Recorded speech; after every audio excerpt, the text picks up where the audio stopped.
Hey, yo, Josh, let me get a little bit of reverb.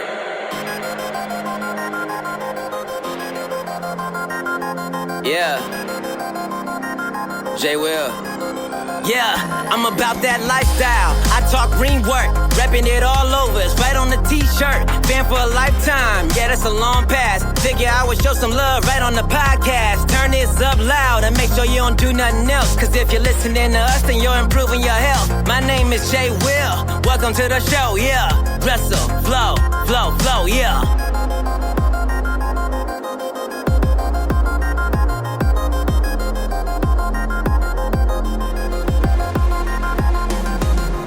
What's up, everyone? Welcome to Wrestling Reverb.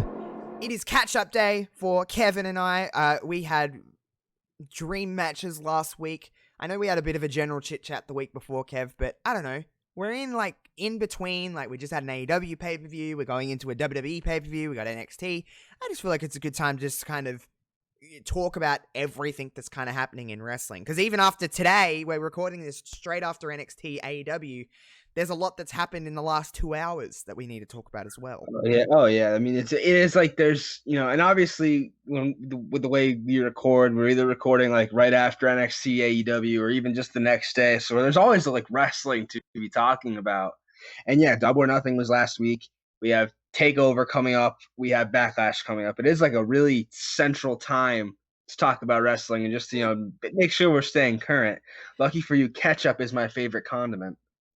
Oh, is that, wait, does that, so do I say that like it's one word? Is that my accent coming out, or are you just picking on me? I'm just making a little pun. You said it's ketchup week, and I'm like, oh, well, yeah, I like ketchup. We don't even call it ketchup here. What? We call it tomato sauce. Oh, that sounds so disgusting.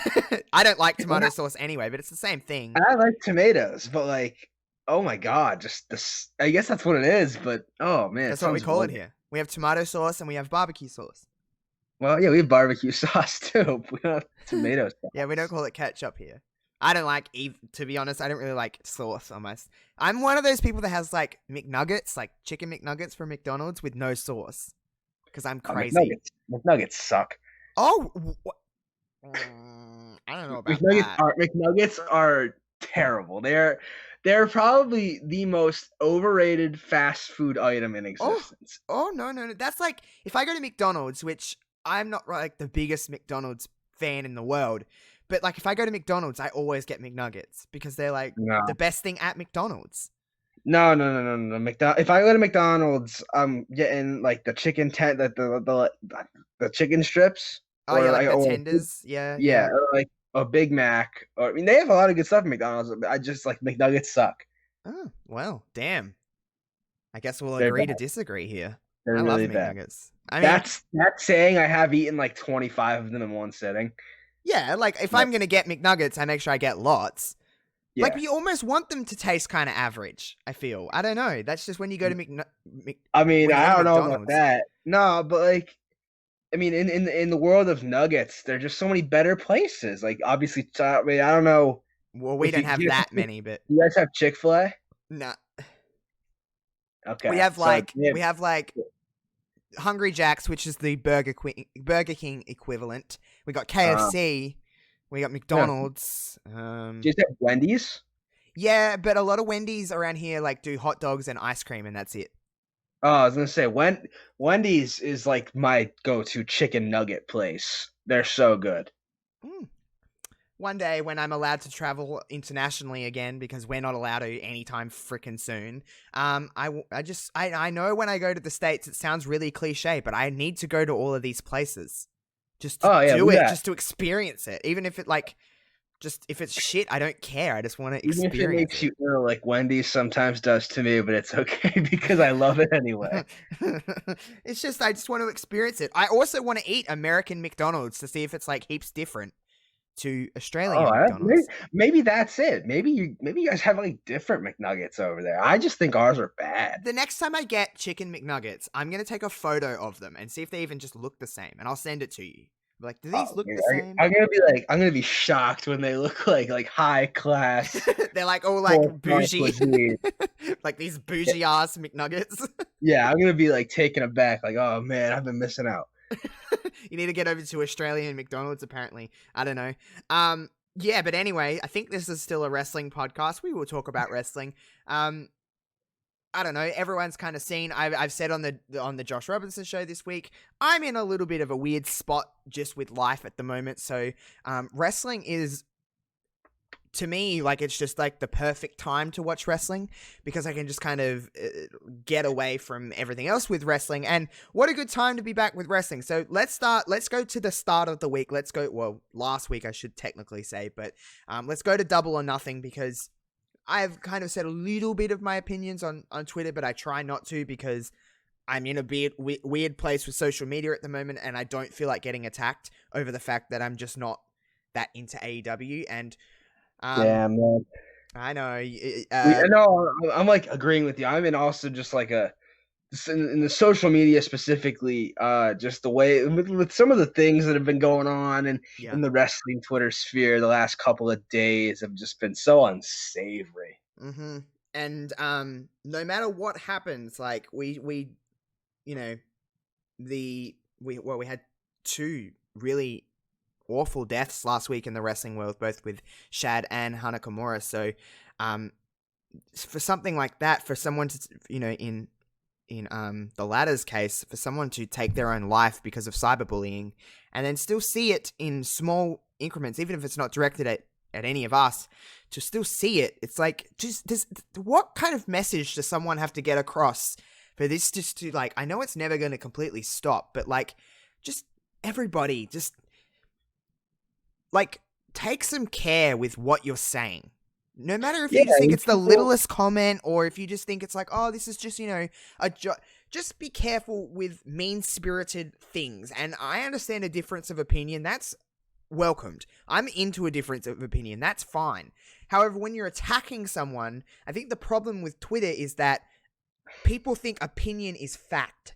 That's not the case, okay, guys? Like, you can have an opinion, you can disagree with somebody, but when you're attacking someone over what they're doing or what they're saying, as long as they aren't being problematic to begin with, there's a time, I believe, there's a time for something in the instance of what happened with that JD guy when he was talking about Alexa Bliss and honestly, I didn't even know the whole story. He was talking about her sex life and how, because she's terrible in the ring, it's like, that's a personal attack on someone. Yes, I agree. Call somebody out for that and say, hey, this isn't the right thing to do, but you don't need to do that with mean-spirited words. You don't need to do stuff like that to attack, just call someone out and be like, yo, this isn't okay. But when you're attacking somebody, that's cyberbullying. It's bullying, and that can lead to, obviously, what we've seen to, in the worst of circumstances, it can lead to someone taking their own life because they feel they can't escape that kind of stuff. You see cyberbullying, if you go into even someone,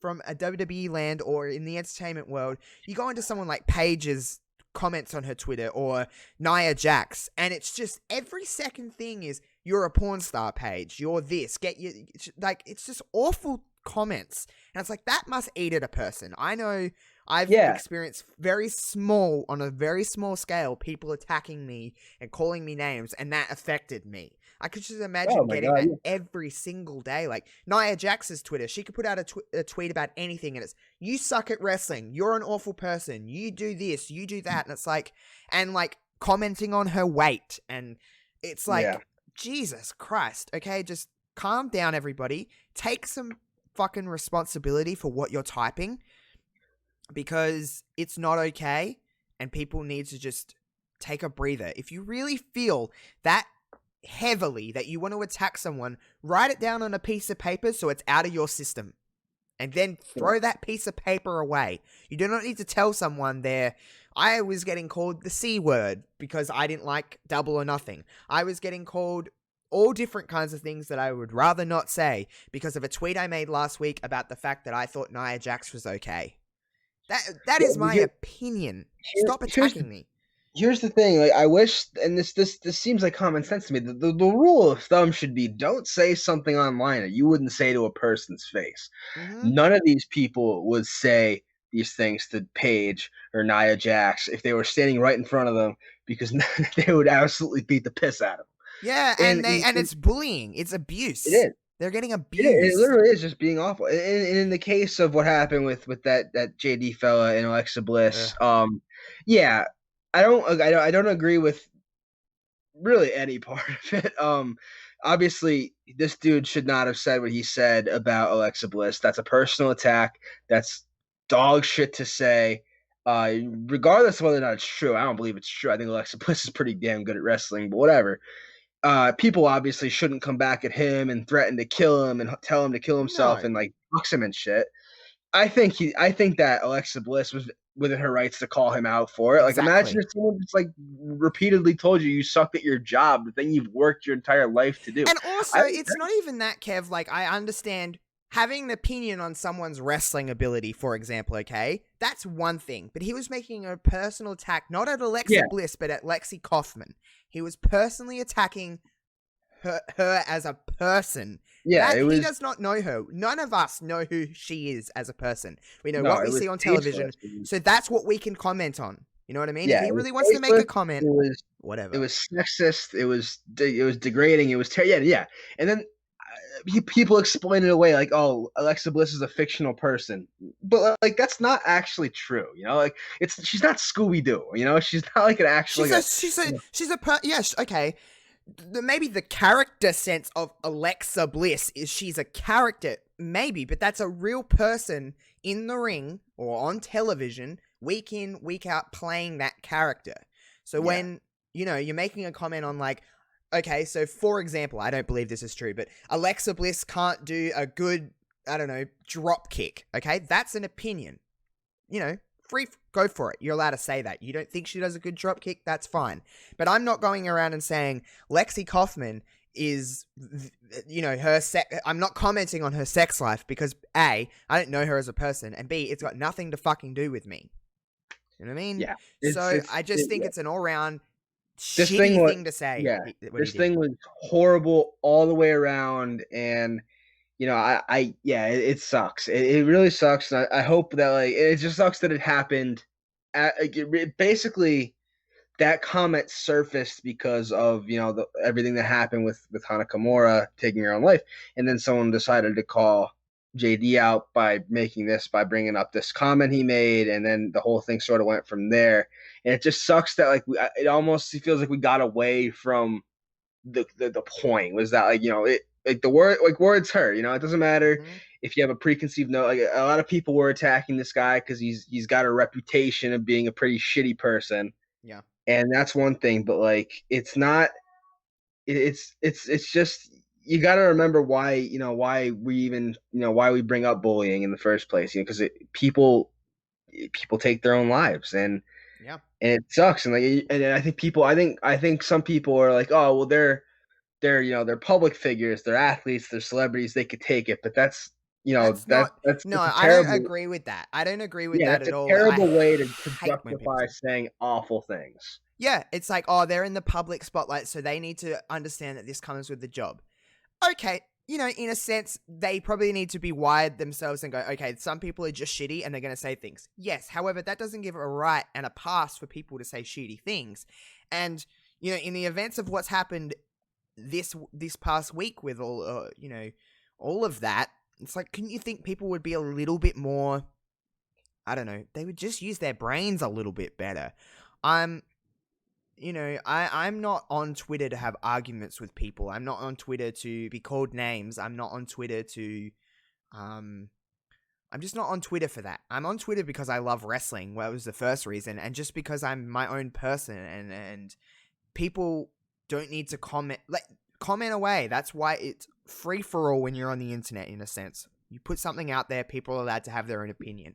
That's fine, but when you're attacking someone as a person, or when you're, calling people names and bullying people, it's not okay. And that's not a thing that I wish that wasn't a thing in the world. That's all we'll say on it, because I know we kind of started the show off on a little bit of a subject, but it needed to be said. And especially in my own, in the way my brain is at the moment, and the kind of headspace I'm in at the moment, is that yes, I'm continuing to do these things, but if I keep constantly feeling this way when I'm on social media, especially with everything else that's going on in my life right now, I will leave, and I won't hesitate in putting myself before any of this wonderful stuff that I do, because I love this stuff to bits, and this is the last thing I'll ever do is to get rid of this. But if I'm in a headspace where I'm going to be getting attacked for posting certain things, when I'm not being problematic, when I'm just trying to have a little bit of a laugh and still post my opinion about, solely about wrestling, then, happy-go-lucky. That's what I'm kind of here for. But I'm not here for arguments, and I'm not here to, every time I post something, someone has to. And it's like, yes, the block button, the mute button are there, but also, it's sometimes hard to ignore some of these comments, and it's on a very small scale. I'm not comparing myself to a celebrity, but it's not okay. But that's all I'll say on it, because I want to talk about wrestling, and I did kind of bring up the fact that Double or Nothing was this past weekend. A pretty good show all round. I have my own opinions on some things, but a couple of things I want to focus on from that show, just in the interest of time. We'll keep this moving along, because we've got a lot to talk about today. How damn good was that women's championship match? That's what I've been waiting for in it. Wasn't it? It was really freaking good, and I've been waiting for a match to just... You know how I am, Kev. I'm a fan of women in wrestling. I want them to be at the forefront, and I'm wired to that, watching WWE's program. I know I'm a WWE guy. I understand that. It's no secret. But I'm wired to the women being presented in a way that they're opportunity-wise main event level. That's not an argument for me. You can't argue that. But AEW has been slowly building up their women's division. I understand they're in a building phase, but they were just lacking some things. But they needed, to me, a standout pay-per-view match that just grabbed my attention. And that women's championship match was damn physical, and it was damn good. And I was really happy with it. Yeah, I think that was what they needed most. They needed that signature match, right? Like and since the inception of AEW way back when, they've had good women's matches, and they have really talented women. That's not the problem. It's just like they hadn't had that like signature match where you're like, oh, okay, the women's division just got put on the map. Mm-hmm. And Sheeta and Nyla Rose delivered that. In my opinion, and in most everyone's opinion, that seemed like, of all the people that were talking about Double or Nothing, in terms of like wrestling, because obviously the main event was its own thing, but that was like a lot of people's standout match of the night was the women's championship match, and that is so great to hear, because like as far as women's wrestling has come in the last X amount of years, it is still so refreshing for people to really look at women's wrestling and like not just say, well, that was a good women's match, or that was a good match, for the women, but like it was just a damn good wrestling match in general. Yeah, just a really physically good match, and I liked everything about it. I'm happy for Sheeta. I'm thinking it's a good direction to go with her winning. And I've been a fan of Nyla Rose for, it wasn't the first, it wasn't Double or Nothing last year. It might have been All Out maybe or something. There was like a big thing, and I was just like, damn, Nyla Rose can go, I think. And I understand she's still a little bit green, but I feel like she's got a lot of room to grow. But it was just a damn good match, and that's something that I just took away from that. The ladder match obviously was good. It had a lot of cool spots. Brian Cage, I think, is perfect in AEW, and I think it's a good addition, and him winning the casino ladder match was good. How'd you feel about the way the ladder match was? It was like a time, like, how do I describe it for people that it was kind of weird, right? Like it was like a Royal Rumble style. Yeah, it had like Royal Rumble entry style, like intervals where people would come running in. And I don't know if it like worked the whole way. It was a little weird. It definitely worked though when Cage came out. Yeah, it worked for that. I am not like the biggest Brian Cage fan. I'll admit it. Something about, like, obviously he's jacked and he's so athletic and he's a really good like worker in the ring, and he's just talented and all get out. I don't know, something about him doesn't really connect with me. That's fair. Maybe it's because I don't know. I'm not like crazy familiar with his work. I watched him a little bit in Lucha Underground, back in the day when that was a thing. Yeah, the only stuff I've seen him in is like little bits and pieces of Impact and then Lucha Underground. I think he's a good addition to the roster. To be completely honest, I think he's a good fit. And from everything I've heard, is AEW is looking to add some bigger types, and go with guys like Cage and Lance Archer. That's definitely the right. And I love Lance Archer. That's the right way to go, because obviously you want to have like, and I guess Brody Lee, I shouldn't call him by WWE.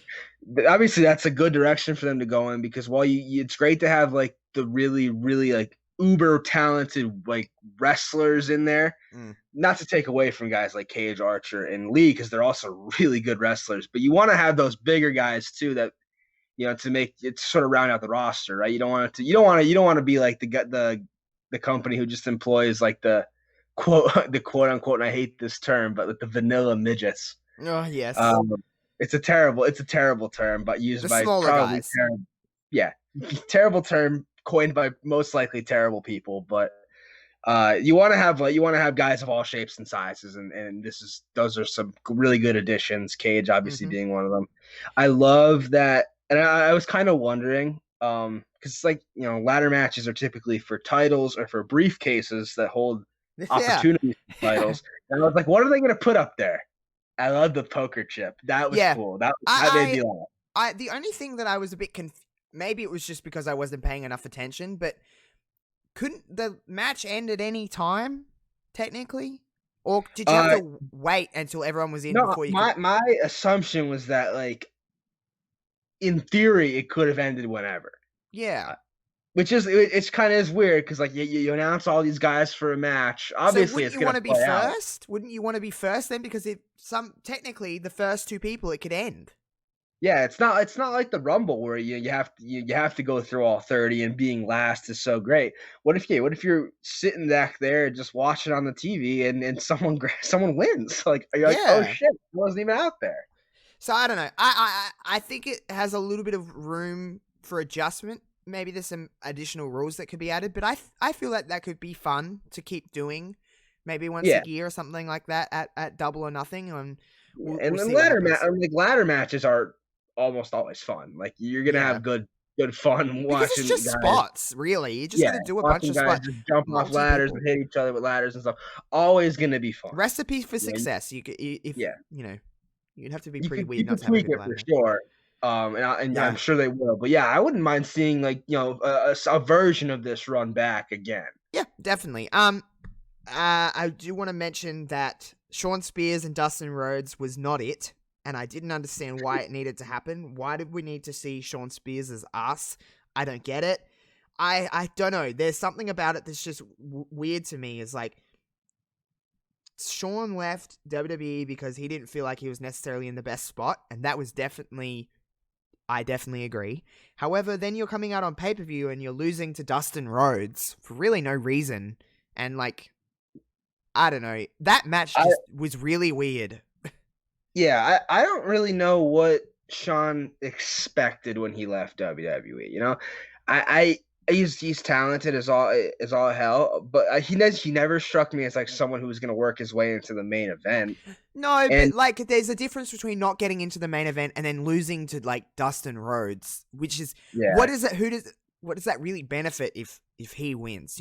I no disrespect to Dustin Rhodes, he's a legend, but who does that really benefit for no reason other than a bit of a comedy match, kind of? I don't know. And there's obviously a place for comedy, but definitely maybe not on your big pay-per-view. I don't know. It is what it is. We'll talk about briefly. The AEW World Title match was honestly better than I thought it would be.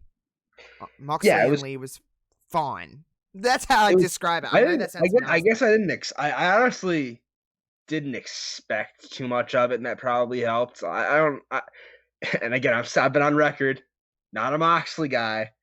For that matter, I wasn't really like a huge Brody Lee / Luke Harper guy either. But they're talented. It was fine. They both. I think they meshed pretty well, and They've worked together before, obviously. Yeah, obviously. And then love him or hate him, Mox is like the guy right now in he the is. in the eye of the fans' eyes. Like he walks on water, man. They love him. He's great, and I think he's good at the top. Did not at all like Cody and Archer. Didn't like it. I was bored. I kind of agree. I thought that there, a lot of nonsense. Obviously Tyson's it was too involvement. long. It was just it dragged, and then like I don't know. I like Cody, but like, of course he's the first TNT champ. Like, here's the thing. Every part of me says, oh, I think like it's almost wrestling 101 to put the belt on Lance Archer there. I mean, he's like this big guy. He's this big acquisition you got. You're pairing him with Jake Roberts. Obviously, I mean, I know Cody's got like Arn in his corner, but it doesn't feel as like legit as Jake the Snake being in Lance Archer's corner. Yeah. There's a different feel to it. Yep. And I don't really understand why they didn't put the belt on Lance. You can't really. It was like arguably his first like real big match since arriving. Obviously, he went through the tournament, but it never felt bigger than it did. Obviously for the belt, and you have him lose. I don't get it. I do. I empathize with Cody a little bit. I feel like he was in kind of a shitty situation. Yep. Where damned if you do, damned if you don't. That's how I've seen that. Because if you win, you get the comments like me, what I'm saying. But then if you lose, it's like, oh, we know why you lost, because it's like you don't want to think because you're an executive. Yeah, we've come to look at Cody as an executive almost more so than we look at Cody as a performer and a wrestler. And he's a world-class performer. Yep. So I don't hate him putting the belt on. He was gonna get some sort of championship at some point. I know, when putting the belt on him, the inaugural TNT championship, everyone's gonna just be like, "Oh, it's Kissy." He's the boss. There's only one first. You can never have another first champion. But it didn't care for that match. Let's focus on the Stadium Stampede match. Okay, this is where I got. Well, this is where we're going to disagree a lot, I think. Oh man, this is all I wanted, man. I go ahead. You go ahead. No, you go first, and then I'll go after. You just tell me everything you think about that match. Okay. I just thought it was like a shit ton of fun, man. There were some things that I wasn't crazy about, but like, that's life. That's wrestling. You're not going to be. It's very hard to pull off something where you love every part of it. There are parts of like some of the best wrestling matches and spectacles and events where you're like, oh, well, that part didn't click with me overall. And that's how I felt about Stadium Stampede. I like some of the little. I loved the Inner Circle wearing like the football jerseys. I thought that was very funny. You had Hangman riding the horse. You had some of like the big spots. Kenny nailing Sammy Guevara with the one winged angel off of the concourse. That was crazy. I guess like my main thing against it. I feel like, and this might not sit well with people. I don't like Matt Hardy's involvement with the Elite. I don't think I don't think it benefits really anybody. I don't think like Matt Hardy is doing his best work sort of like serving in another person's group, sort of as like a side, not a sidekick necessarily, but he's always been like with this broken stuff, the broken character. He's always been like the star of the show. Even when he was tagging with Jeff and they were both broken, it was Matt Hardy's show. In my opinion, at least. And now he doesn't really fit for me with Omega and the Bucks and Hangman. It doesn't seem like a role that he's supposed to be in. So in that light, I'm not crazy. And then they had that little spot where they like drowned him in the pool, and that was pretty like they're like an incredible lack of self-awareness given what happened with Shad Gaspard. But and that's. That could definitely stick in your craw if you really latch onto it. That's definitely something they probably shouldn't have done. But they had the little like Matt Hardy version 1 throwback in it. So whatever. And it just it was fun. I like the Elite. I've followed the Elite forever, basically since the Elite became the Elite, and I like to see them together. I as much as I've said that the Inner Circle really doesn't do it for me as a group. I don't think they like really fit. Yeah, they're all really good, and they made it fun. This was just a fun little cinematic spectacle of a match, and we've seen it with WWE. AEW stepped into the ring. I think they did it well too. And if this is really the way that wrestling, at least in the pandemic world, if wrestling is going to go to these sorts of things where it's not really wrestling, it's like the closed set and all the kind of like glitzy, schutzy, hokey stuff. I'm not against it. Okay.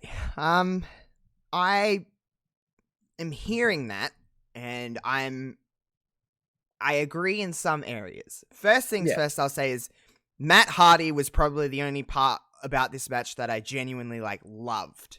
There was other bits that I liked, but Matt I loved in this match. I thought the bits with the when he was changing into version 1, and then the bits where he was telling them to take an ice bath, and all of that kind of stuff. Matt Hardy is great. I liked Matt's involvement. I liked Hangman on the horse. I thought that was really cool. I liked anything Sammy Guevara did because I think he's just great. Everyone's kind of in agreement with that. Here's where I was disconnected from this match. I thought it was good.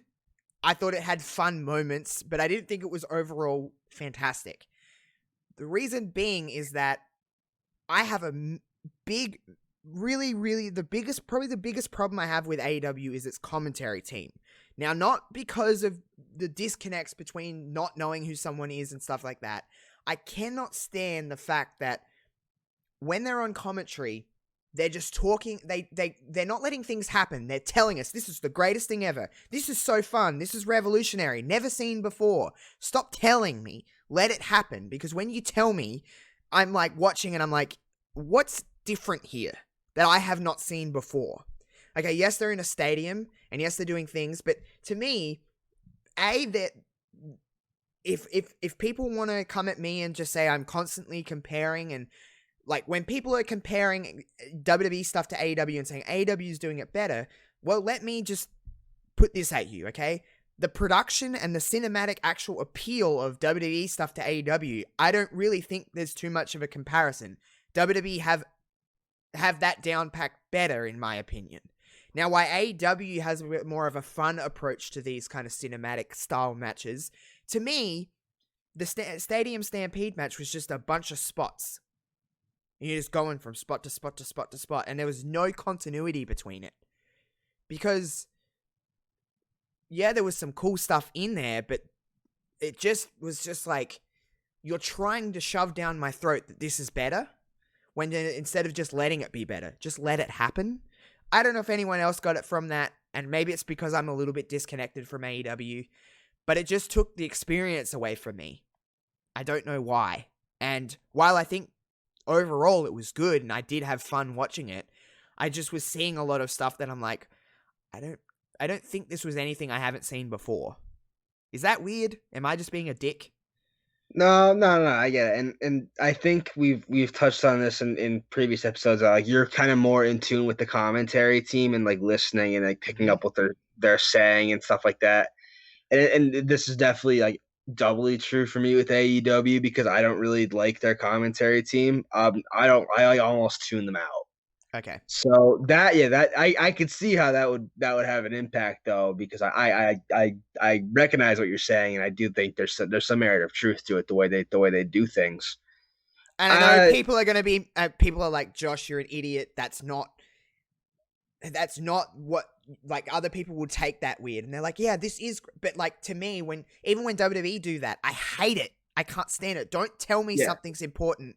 Just let it become organically important, because WWE do that all the time. This isn't just an AEW thing, but in a main event setting when they're doing something quote unquote different from the rest of their show, just let it organically happen. And I think something that I did appreciate about WWE's cinematic matches is that they don't have a commentary team. Yes, yeah. That I was gonna say the same exact thing. Where like with the Funhouse and with the Boneyard match and everything, like Money they in let the it. Bank and Yeah, all it of that just, didn't have commentary team, and it to me it, this it just felt like a wrestling match that happened to be in a stadium instead of it being something different. yeah, it feels it is kind of weird that like you would have this completely unusual scenario where there's these guys are just fighting in a stadium and all hell is breaking loose and you have like three guys at a commentary desk just like calmly calling it all. It really is kind of weird, right? Like you wouldn't have Cole and Graves in the Firefly Funhouse calling all that shit, and you wouldn't send Tom Phillips and Byron Saxton to wherever the hell Taker and Styles fought each other. No, because the It makes more music sense and to just like let it happen. the music added elements for me in those cinematic matches that WWE did. And I'm not saying this, I'm not trying, don't get me wrong. They're different entities, and they do have, you could tell there was a different approach to the way AEW did this, and I understand that. I'm all for that. I want things to be different. It'd be boring if it all the same, because then you would constantly compare. However, I was just seeing a lot of people saying like, each to their own. Like, a lot of people were like, this is the greatest thing ever. I've never seen anything like this. And I'm like, I don't know about you, but I thought I'd seen this kind of stuff throughout all different... Lucha Underground was doing this kind of stuff years ago, before even the mainstream wrestling companies even picked this up. And like the final deletion and all of that kind of stuff is just, you know, I understand there's all elements in something from everything, but I don't know. I've just felt like in that kind of setting and in that kind of atmosphere and what it was presenting to me, I've seen better. That's fair. I like the spots and I like some of the goofball shit. And I like the Elite. I don't care for the Inner Circle as much. And this was something that like it was bad. I guess when you have two huge factions in your company, they're bound to come to blows. I know we were supposed to get the blood and guts between the two, and we got this instead as a result of everything. And I guess I always wonder what could have been, what would have been. I just think I think this is my favorite part of Double or Nothing, just because it was goofy and just kind of wild. I get that, and again, I'm not saying that this was bad. I don't think it was bad. I think it was fun in moments, and I think overall it was good. But that's just my opinion. So people did like gas it up a lot. I didn't watch the show live, right? I watched it after the fact. And that was like, I was intrigued, and I was intrigued because everyone was saying like, people are just popping off on Twitter about how great it is.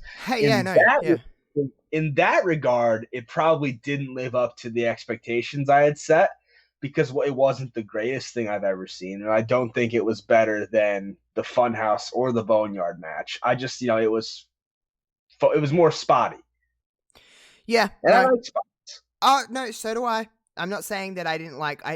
The elements that I did like of it was, like the goofiness of it and just the kind of different feel it had. But there was just things. I'm just being honest. But moving along from that, I do want to talk about the Intercontinental Championship Tournament. Now, the only reason I want to bring this up is because coming up this weekend, or Friday night, and you guys in the States, is of course the semifinals. We've got, I think, Daniel Bryan and Jeff Hardy, Elias and AJ Styles, who's now on SmackDown for whatever reason.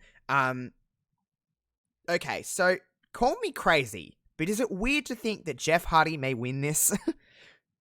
No, I mean he's. I think the obvious answer is like Bryan and Styles is the finals. Yeah, that seems to be where we're going. But like, there's just a part of me that's like, they've done all this redemption stuff with Jeff. Like, is it going to be like one more run for Jeff with a championship? Like, I wouldn't hate to see that. I don't think anyone would. Me neither. And I definitely wouldn't hate to see Hardy Styles, or even I guess Hardy Elias. Although I don't see AJ. The thing with me is I see AJ in the final purely because why bring him over from Raw?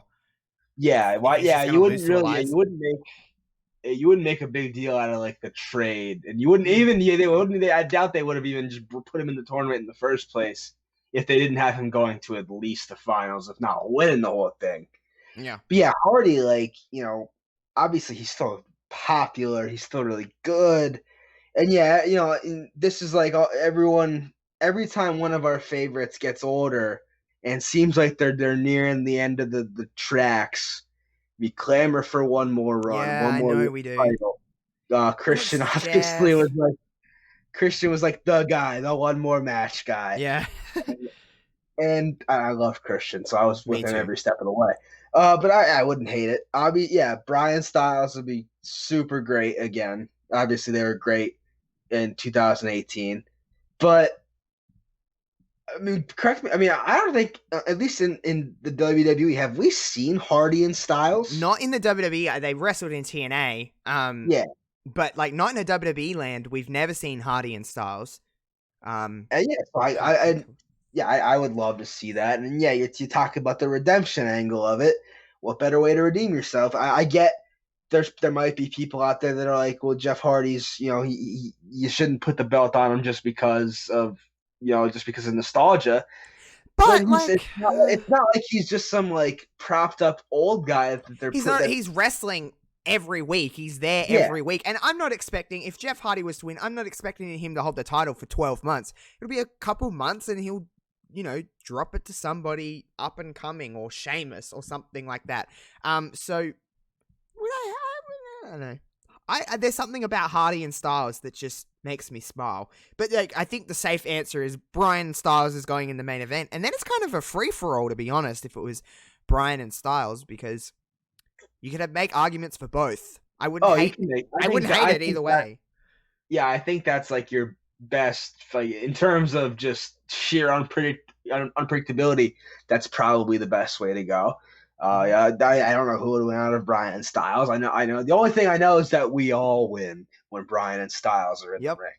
Well, AJ against anybody, Bryan against anybody for that matter. Yeah. So, And then hey, whoever wins, you got to expect that Sami Zayn, after when he feels comfortable coming back, he's got to get back in the mix. You figure, and then you get Zayn Bryan, Zayn Styles, Zayn Hardy. It sounds really good to me. Zayn and Hardy. Whew, I don't hate the sound of that at all. No. Oh, I'd be into that. But yeah, I like tournaments, to be completely honest with you. I like the idea of a tournament, and I'm glad they're doing a tournament as opposed to just a match or a battle royal or something. Yeah. And what I liked about this tournament is that, like, the Intercontinental Championship has always been like the workers' belt, or at least it's had stigma. And this is a tournament. This was a tournament of just a lot of really great, full of workers, like the workhorses, the ones that have got, and the ones that you could, like, if the Intercontinental Championship's on really any of the four, that you could make a case for Elias as well. You pay a bit of attention. And if you're getting a tournament where you have Daniel Bryan and Drew Gulak in like the first round, and AJ and Shinsuke in the first round, like I'll eat that up all day, every day. Yeah, so I'm for it. I'm excited to see more of that. Speaking of something that I know people are very indifferent on, we had a triple threat this week on Raw for the number one contendership to the Raw Women's Championship. Charlotte, Natty, and Nia went at it in a phenomenal triple threat match, by the way. I know, Kevin, you don't really watch Raw on the constant, but I'm sure you've seen tweets about it or clips from it. It was a really damn good match. The general consensus was very positive. And it's always nice when, I mean, obviously, Natty and Charlotte are like good. You're gonna get a good match out of them. It's always nice to see Nia Jax though, because like as good as we've seen some really good Nia Jax matches over the years. Yeah, but people don't pay attention to those. People pay attention to the other stuff. So it's nice to see Nia Jax get some shine and get a chance to be in like a really great match. Yeah.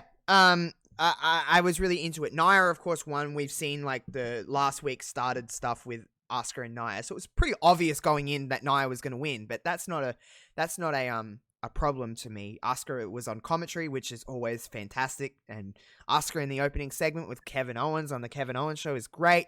We got stuff with Natty that's kind of going on where she's chucking tantrums and she's got stuff going on. There's a lot of rumors for some reason that maybe she's going to join Seth Rollins and be a disciple, which I don't necessarily know how that would.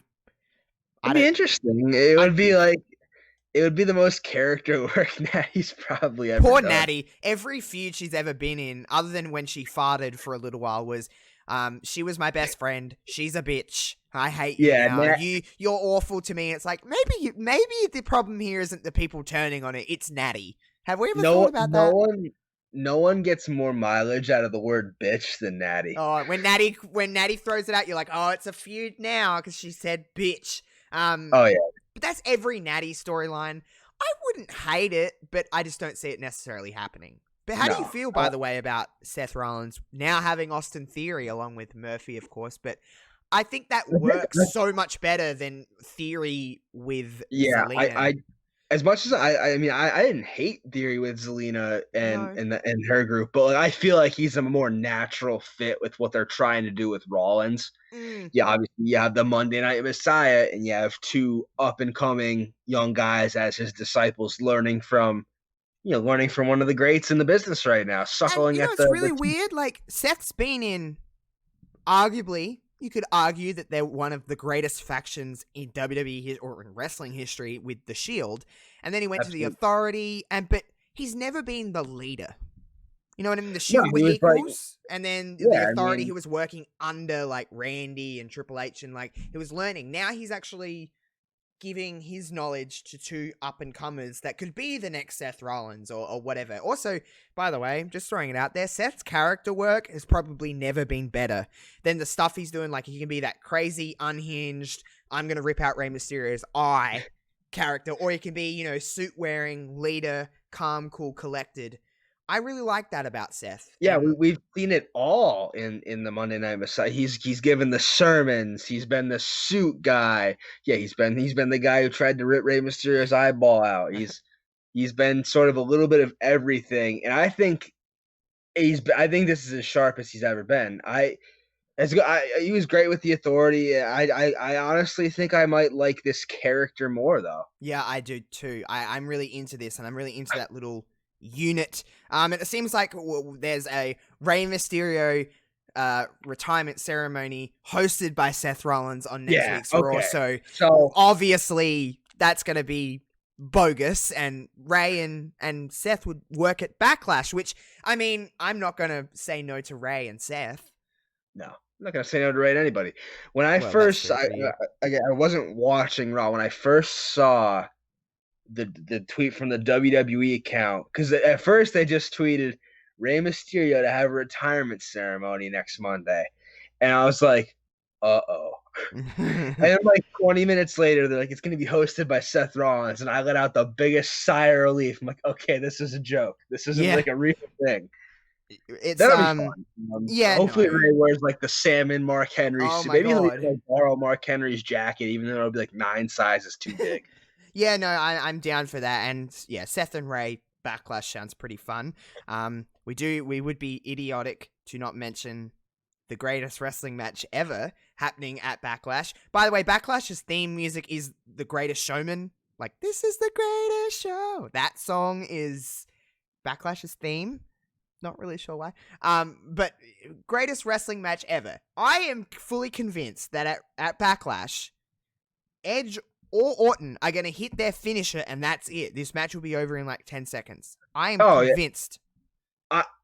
I think some people are like missing this is like clearly a joke. Because like honestly though, okay, full like whatever you want to say, like, oh my god, they will not. We don't know that it won't be because we haven't seen that match. I mean, it could necessarily be the greatest wrestling match ever. Yeah, however, wrestling is so subjective. It's out of the realm of possibility because of the sheer talent of the two dudes working. It's not like you have like two guys who don't like. It's not like you have Gilbert and the Brooklyn Brawler in there. You have 2 Hall of Famers. Yeah, 2 first ballot Hall of Fame. Well, yeah.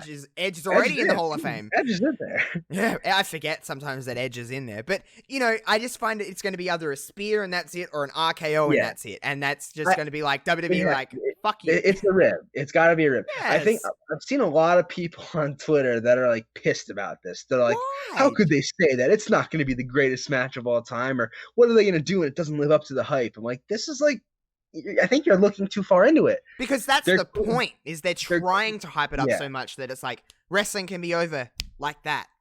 You know They're what I mean? clearly like for as long as WWE has been around, they're an entertainment company, right? They shy away from the words wrestling and talking about how great matches are and stuff. For them to just suddenly lean into it, like, it's not a coincidence. It's they're They making know a what joke. they're doing. As much as people say that WWE aren't in tune or whatever, they know what they're doing.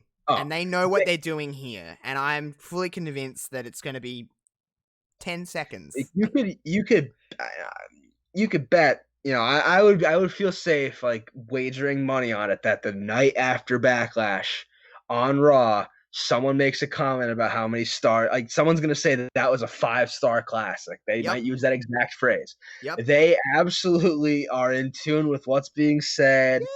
And they keep up. They're not, you know, it's not like they're living in a bubble. They know what's going on, and they know how to leverage it and use it to make a story. And Yep. hey, it's really Can't hate hard. that. It's really hard to go from a last man standing blood match at WrestleMania to a singles standard wrestling match. Yeah. And they're pulling it off so beautifully. And also, you know what's really crazy? It's like Edge hasn't wrestled in 9 years, comes back, and his first 2 matches have not involved pinfalls or submissions. No. That's weird. And he's It is wrestled weird. for a chunk of time in those 2 matches, and it's like crazy. But you know what? I'm really actually quite excited just to see what they do, because who knows? Maybe they'll go out here and have the greatest wrestling match ever. We don't know. So I'm excited. I would be so psyched if they went like 70 minutes and and they just I would actually be so excited if they like just went move for move, like Randy's out here doing fucking 630 splashes, and Edge is doing like. If they just basically took the script from like Omega Okada and just did it. They did that match move for move. That might be the best. That might be their best bet, is just to literally do that, like one of those matches, just move for move, and just completely sell it. Like, they wow, just got their like fingers up, their middle fingers up the entire time, like, get absolutely fucked. Oh my god, I'd be so into it.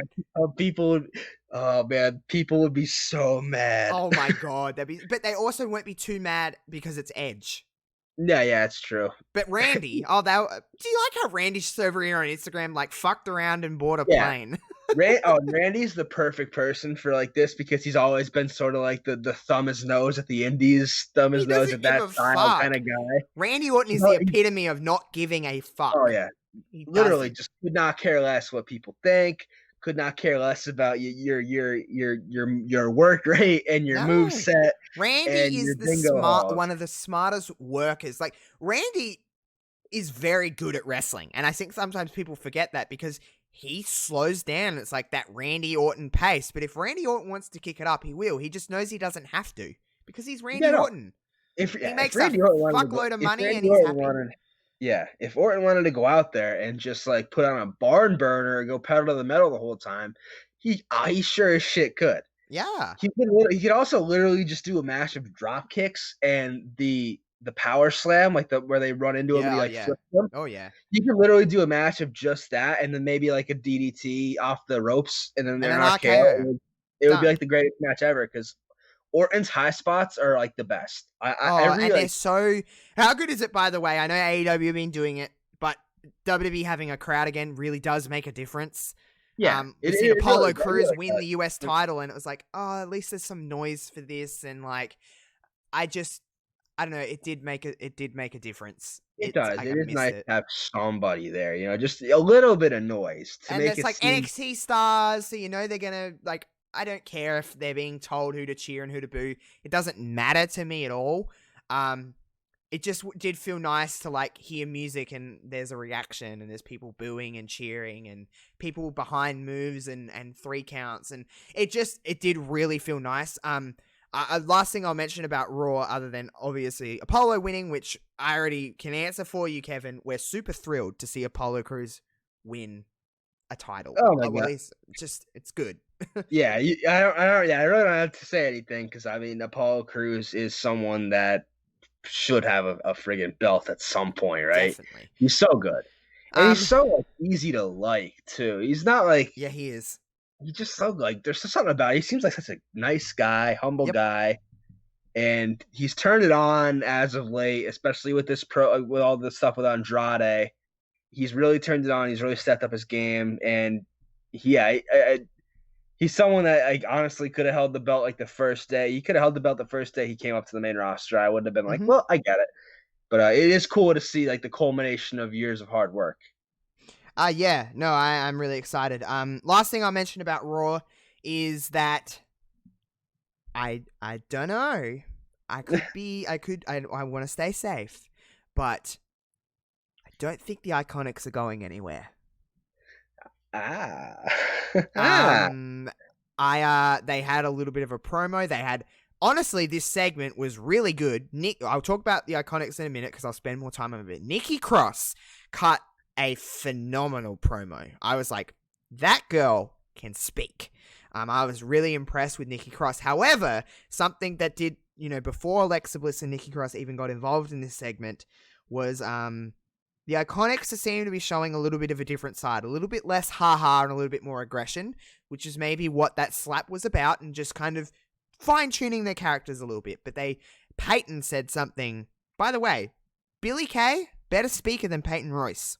She cut a promo, and I didn't realize. I was like, sometimes I get a bit lost because they're so ridiculous. But when they need to turn that serious dime on, I'm like, okay, I'm here for this. But Peyton basically said, we deserve to be women's tag team champions because when we got those championships last year, we didn't even get a chance to defend them. I'm like, you're speaking every part of my brain at the moment. Yeah. They were into it, and I was just like, yes, it's so true. Then they beat up the tag team champions, held up those titles. It looks like we're getting a match at Backlash, I would assume, for the women's tag team championships.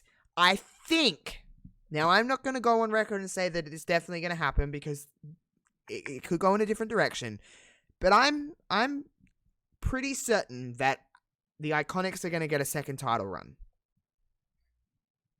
I wouldn't hate it.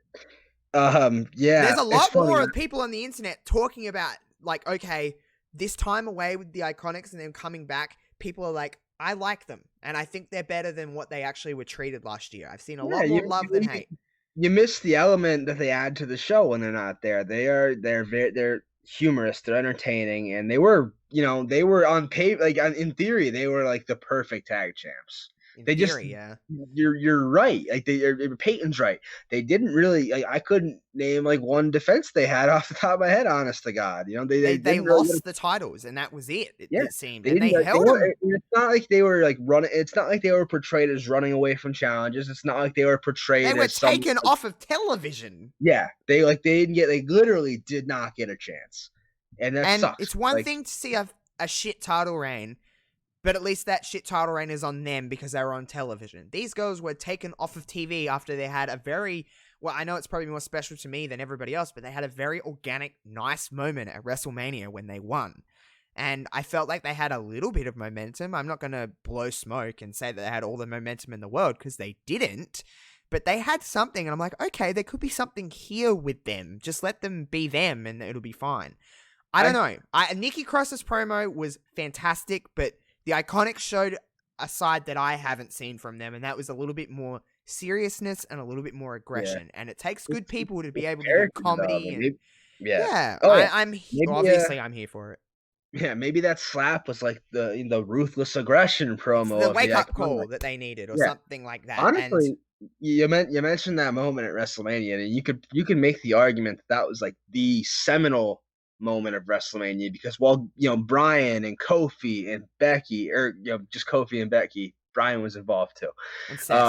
While they had those awesome moments winning the belts, I think we kind of saw them coming. Whereas I had genuinely had no idea the IIconics were going to come out of there with the belts, and it was like a nice little surprise. Nice little surprise. Because everyone was convinced that Banks and Bailey were winning that match at WrestleMania.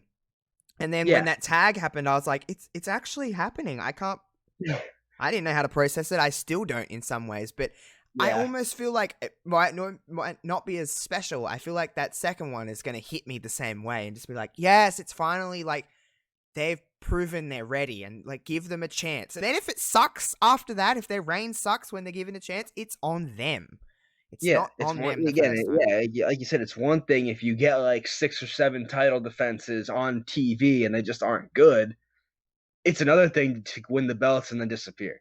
You know, and it happens to a lot of people. It's not just them. It's happened in the past a lot of times. Absolutely no fault of their own. I understand it's not easy to write television, to write wrestling, but like if you're gonna put the belts on somebody, no matter what belt it is, it's a title belt. You think they'd have some sort of plan for the future. Oh yeah, obviously. But I want to kind of wrap this up in a minute. I want to kind of talk about NXT. We got In Your House in a week from this weekend, I believe. Yeah. Yes. Yeah. I want to say yeah. So it's shaping up to be a pretty good show. Velveteen Dream and Adam Cole. You've got Damian Priest and Finn Balor, which is something I don't really know what to expect from. Charlotte, Io, Rhea. I mean, that's a heater. That's a heater. I'm just so here for that. Keith Lee and Johnny Gargano is happening too, isn't it? I believe. That's also an absolute heater. That is going to be just special. Is there anything else announced for that show yet? I'm trying to think. Maybe tonight there was some more stuff announced, but whatever. Even if it was just those 4 matches, I'm like, well, sign on the dotted line. That sounds pretty damn good to me. Ciampa and Karrion Kross. What am I? Of course, Kross and Ciampa. I can't forget them to it either. We haven't really talked about Kross too much. That entrance alone is just that entrance is electric. It's the bit where they get in the ring and it's like fall and praying like the red lights and everything, and Scarlett adds so much. I just think, there's not going to be too much of a gap here where he's debuting and he's champion. To be honest, because you'd be pretty silly not to. Kross just oozes, and Scarlett too. They both just ooze like they star play with power. each other so well. They obviously I know they're together. I remember when Kross debuted in TNA. I don't know why I remember this, but like I remember he was like a mystery attacker, and I remember being kind of bummed because like I expected it to be like some legend or someone that was like huge in TNA's past, but they went the route of an unknown, or at least like somewhat of an unknown, because Kross wasn't like a huge name at that point. And then he just like exploded through the roof, and then he was everywhere, and everyone was talking about Killer Kross, and everyone was talking about Scarlett, not only just through association with Killer Kross, but on her own as well. Yeah, she was doing stuff that wrestling hadn't seen in a hot minute. Yeah, she's a throwback. Mm-hmm. And now they do mesh well together. Obviously, there's that real element of chemistry with them. And God, yeah, that entrance. Some people just, it's special the minute that music hits and the minute everything. The minute it all starts. You could just tell with some people the music, the camera work, and I know this sounds really cliche, and I can't explain it. No one can explain it, but you just understand when someone has it, and he has it, and so does she. Yeah, that pairing just has it. It literally drips like through the television. It's crazy. And as soon as I had goosebumps watching it for the first time. Like, he's gonna be really special, and I just think he's a good fit for NXT, and I think he's gonna be that next person. We've had the same kind of people at the top of NXT for a little while, and I think it needs someone fresh, and I think he's that person. And he's not a heel, he's not a face, he's just him, and I like that, and I think him and Ciampa are going to have a lot of fun. And it's there's not too many people, with maybe the exception of Johnny Gargano, that scream NXT more than Tommaso Ciampa. So beating Ciampa in your first takeover match is, there's not too many people that I would know. Yeah, Ciampa is a guy that if you're talking about like NXT Mount Rushmores, he's a good candidate for it for sure. He literally screams NXT. He's literally doesn't even want to go up to the main No, roster. he He wants doesn't. to He be doesn't. NXT for life, and Uh, it is a huge win. Obviously, if it happens, we haven't seen the match yet. I would assume I it would just makes assume that he'd sense to win. win. That is a huge. That is about as big a win in NXT as you can get. Ciampa doesn't lose too often. No, he doesn't. Really, he really honestly doesn't. But He took 2 or 3 from Gargano. Or if but you're not counting the other last than one. Gargano, he's not really losing that all that often. Very protected, I think, in the best way possible. But that's going to be a lot of fun. A few more things I'll mention from NXT. I think it's going to happen. We now know that Drake Maverick is in the finals for this championship. Is Drake Maverick going to win the Cruiserweight Championship and his job back on next week's NXT? It's announced for. I think he has to. Cinderella story. I picked it from the start. I was like, Drake's going to win. I think he has to. I think there's a lot of different things a lot of different factors in it, but like I think the people want him back. People want him back. People love Drake Maverick. And he can He's go. always. The dude can go in the ring. And that's Oh what he yeah, didn't get that's to the thing. Is like get to he's showcase never. that. This is like really the first time, definitely the first time since he's come over to the WWE. But even before that, when he was Rockstar Spud in TNA, he wasn't like an everyday sort of wrestler where No. you're like, wow, he's great. This is like the first real time he's gotten to like just be a wrestler, like an in-ring competitor. And yeah, he is good. He is really good. Yeah. The story's so good. It is like because it's real. Yeah, I was gonna say obviously whether he's signed back now or not, he could be signed now. I'm really not sure what the ins and outs are, but whether he is or he isn't, what a story! Because he was released at one stage. The best stories have that hint of have that realism to them, and yeah, it's great. I feel like he has to win. I feel like if he loses, oh man, it's gonna be it might just like be too much of a gut punch to recover from. Yeah, and then Drake can work with other people, and then eventually when, the Cruiserweight champion Jordan Devlin is able to come back into the States, then hello, you've got an instant story there and a great heel for... I can't wait for Jordan Devlin to be back in wrestling. I like Jordan Devlin too. I love Jordan Devlin. Something else I noticed on NXT this week. Don't know if you saw the clip going around of Shotzi Blackheart nearly dying on that back. I gasped and like got really a little scared. Tegan Knox, by the way, was all over NXT this week. She was in like every segment. Good. She's the heart and soul of my life. There was this gif of Dakota Kai riding in Shotzi's the tank, and then Tegan just comes in and pushes. I did see that actually. She pushes Dakota right out of it, and I'm like, that's just hilarious to me. Tegan and Dakota have that fight forever vibe to them. I'm telling you, they and it's just like that. They have that vibe where it's like when they're on the screen together, something fun's gonna happen. Even if it's a meme worthy like that, that's very gifable. They could be friends. They could be like it's gonna be one of those things, where they're gonna be friends. They're gonna be enemies. They're gonna be intertwined with each other forever. In the vein that like Owens and Zayn are always gonna be intertwined, and we're gonna see them team. We're gonna see them fight. Charlotte and Becky and Gargano and Ciampa and Triple H and Shawn Michaels. It's just always going to be, they're just linked together in some way. And I'm so here for it in every instance you just named, and I'm going to be here for it with Tegan and Dakota. Yeah, me too. And I just want to say, as much as I love Tegan and talk about Tegan, yada, yada, yada, Dakota, since turning, has been like a revelation. Yeah, her on Twitter is amazing, by the way. She's a King Coda. Yeah, King Coda.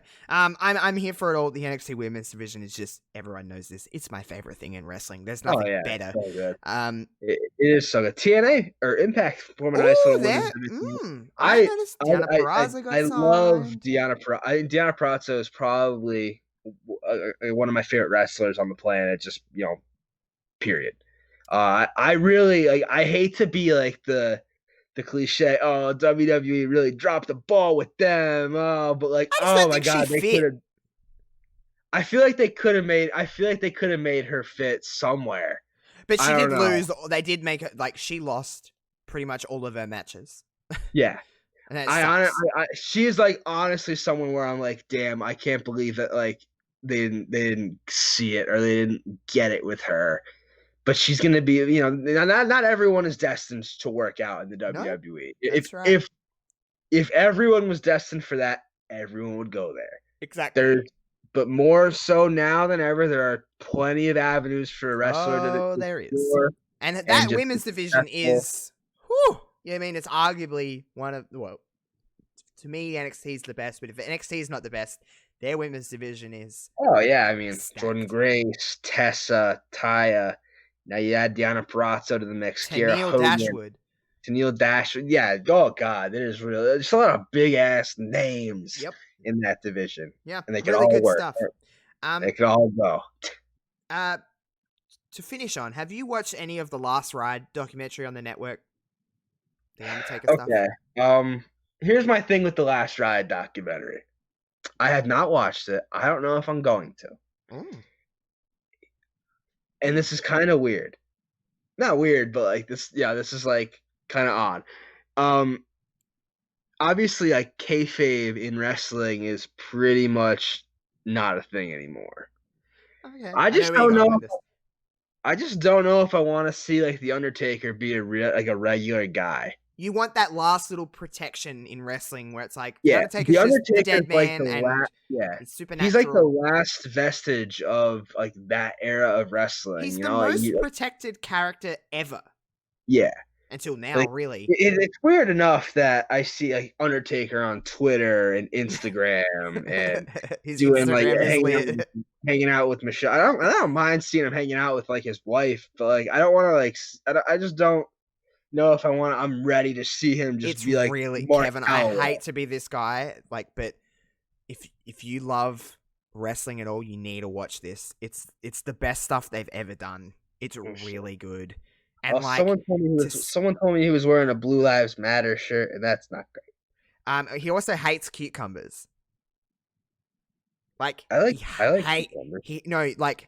He has said in an interview with this Last Ride documentary, he said, if a cucumber is in the room, I'll probably choose to leave the room. It's really weird. He doesn't like cucumbers. But there's so much stuff. I will not spoil it for anyone that hasn't watched it. But to see like the ins and outs of how he gets ready to come back and the relationship between him and Vince is special. Vince cries in this documentary about how much he loves The Undertaker.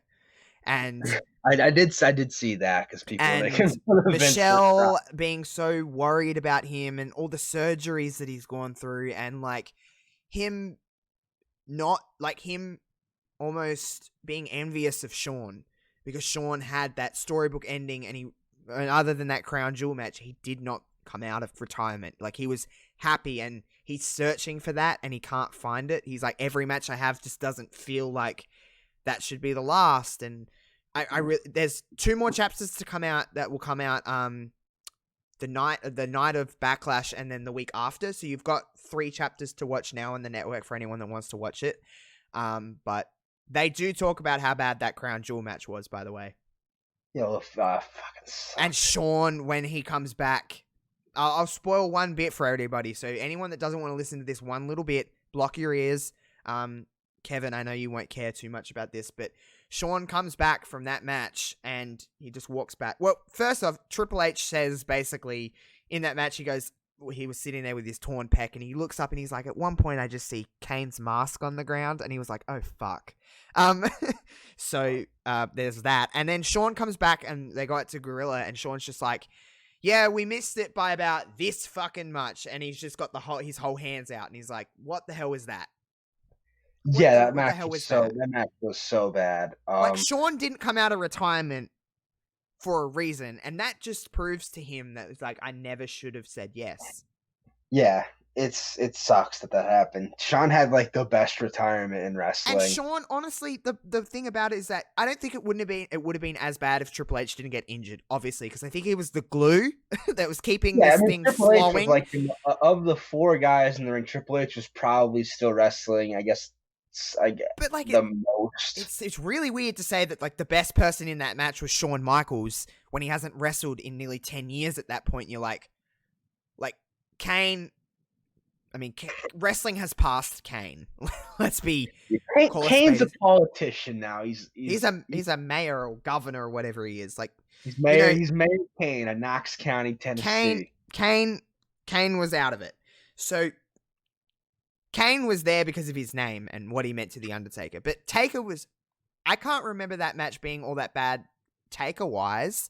I don't remember him being appalling. Think it was like I think it was like a bad Kane match. Triple H is like, incomplete. You give him an eye because he couldn't go.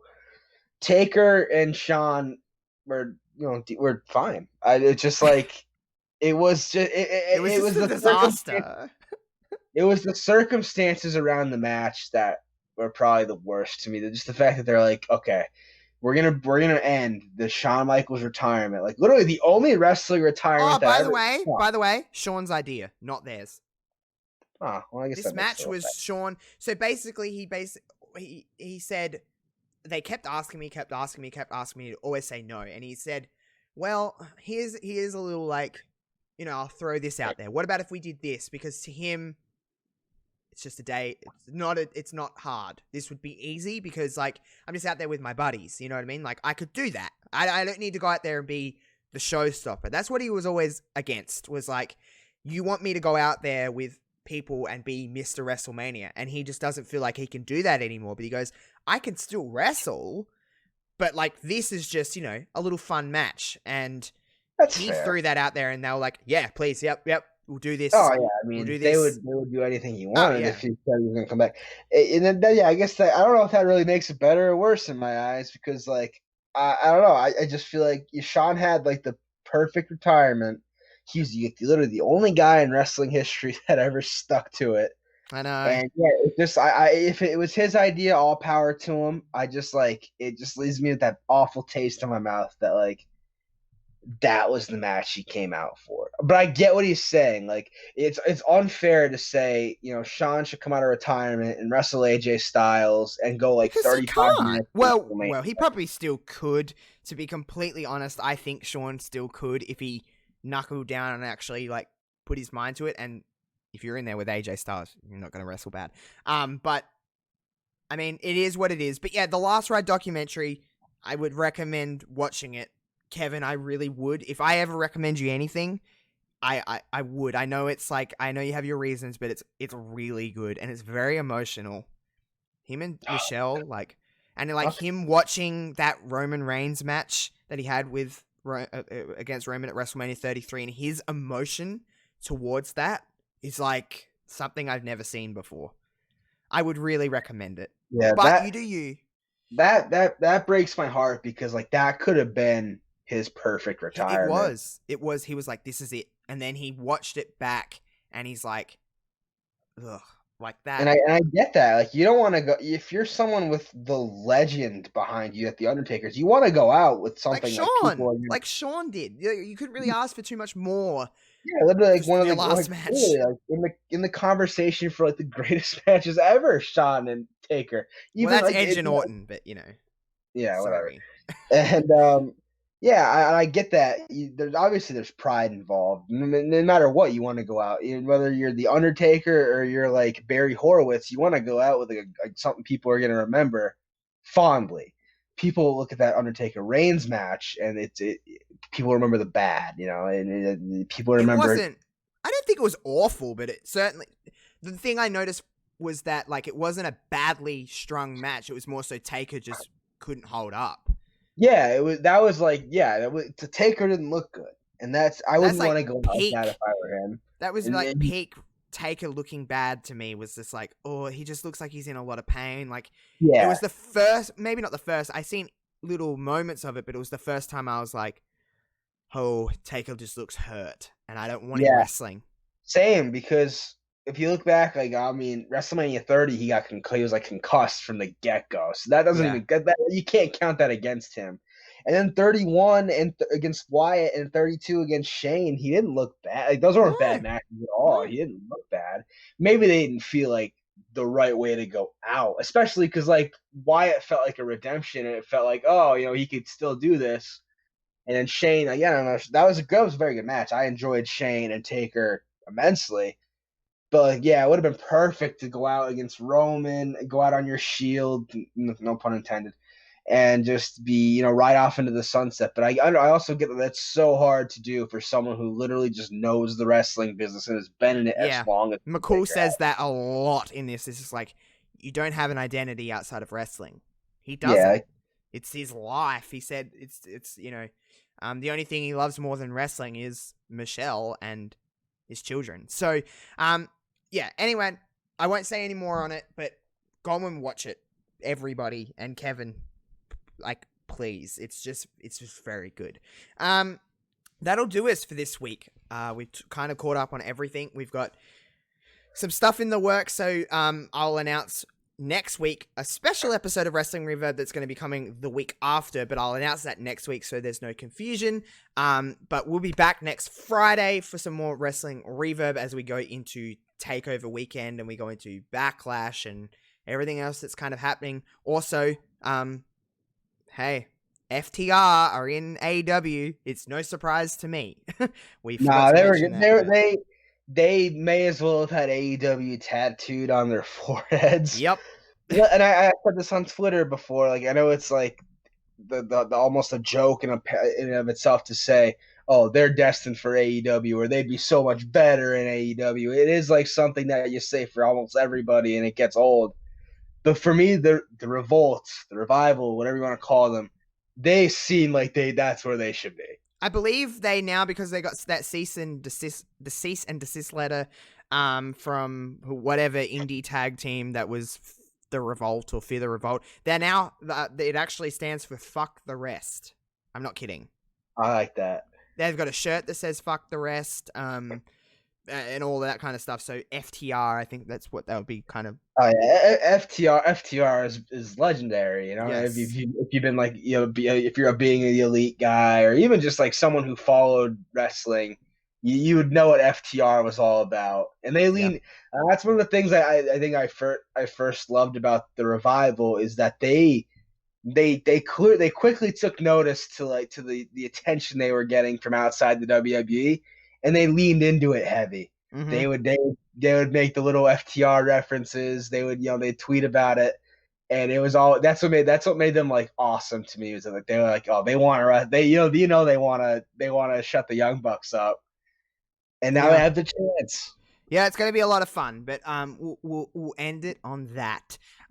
Continue to rate this podcast, of course, 5 stars on iTunes or wherever you're listening to podcasts. Leave a like, share, subscribe on YouTube. Follow us on Twitter. All the links are in the description below. And until next time, we'll see you on the next one. Peace out. Let the